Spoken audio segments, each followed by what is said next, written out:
The 2015 North American International Auto Show. It's officially underway in Detroit as the world's top car manufacturers show some of the hottest new rides that'll be hitting showrooms this year and beyond. Here with more is James Bell. He's the head of consumer affairs with GM. How are you, James? Hey, we're playing with cars. It's cold outside, but the heat's all coming from these cars. We're having a good time. Oh, that's good. Vroom, vroom. Well, this is the NAIAS, which is the North American International Auto Show. This is the big one. This is the granddaddy of them all. How big is this show? It's massive. Well, first off, just from the people that are attending it, over 5,000 journalists from all over the world. It's, you know, you walk the hallways and you hear just about every language spoken on the planet. So really the focus is here because, you know, while China is now the biggest market, if you want to be a success in the car business, you got to be big in the States. This is such a competitive space. Everybody brings their A game. Obviously, it's a hometown show for Ford and Chrysler and General Motors, but Mercedes is here strong, Toyota's here strong, Honda, you name it, everybody's here showing off their coolest. Now, 2014 was a big year for car and truck sales, actually through the roof. Yes. Why was it such a good year, and what can we expect in the new year?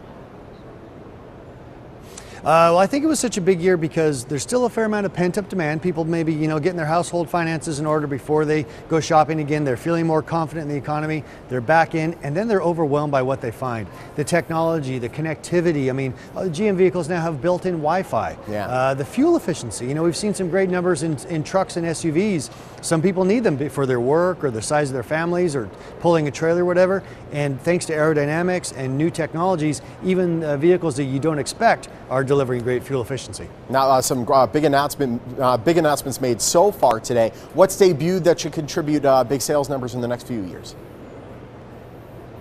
Well, I think interesting vehicles are actually over my shoulders here. Of course, the Colorado, the Chevrolet here behind me, it was introduced here last year, but now it's really hitting dealer showrooms. And you know, in the industry, if you have 60-day supply around the country, that's considered correct and healthy. This vehicle's running about 9-day supply. It's selling as fast as it can proverbially come off the truck. And so it's unhealthy in a very positive way for Chevrolet. You know, we've also seen some interesting things from the Buick brand. Vehicle over my other shoulder here is the Cascada.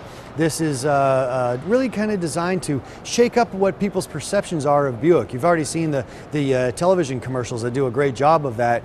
I think when you first see this 4-seat convertible with big wheels, great stance, very aggressive and sporty, 200 horsepower, turbocharged 4-cylinder engine. When you first see one in your neighborhood, you're going to think, oh, there's something new from Germany here. Guess what? It's a Buick, and I think it's really going to help, as I say, kind of shake up people's perception of the brand and where we're going to take it in the future. Excellent, and I see that Corvette behind you. I saw actually Jay Leno driving that not too long ago. This sucker can fly.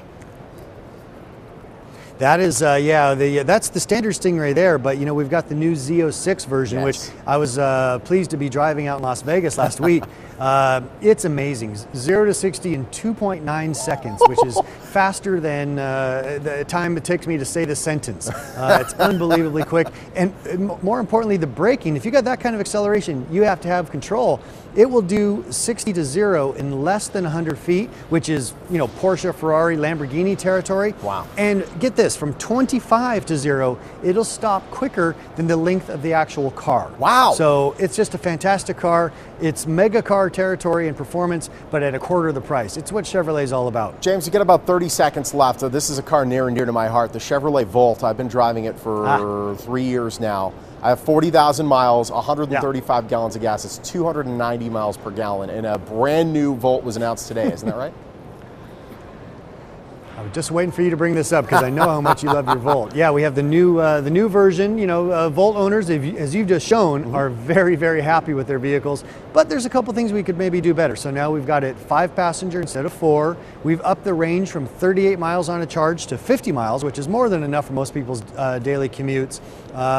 More aggressive looking on the outside, better acceleration. As you know, the Volt already takes off from the line pretty strong. Now it's even faster off the line. It's really going to, I think, move. You know, people say to me, gas prices are down. Does that mean the end of electric cars? Oh, no, no. We're just putting this accelerator down, and I think this new Volt's going to really have a big impact on that. No question, James. And by the way, I did the math. It needs to be 60 cents a gallon for me to lose money on the Volt. James, it's a pleasure. I appreciate it, my friend. I love you. You're going to work for General Motors someday. I'm going to see Bring that. it. I will sell these things like hotcakes. The 2015 North American International Auto Show. It's happening right now in Detroit, Michigan. You want a whole look at some of the latest rides to hit the showroom floor? Just go to gm.com. I'm telling you, that new Volt, gorgeous. Dow.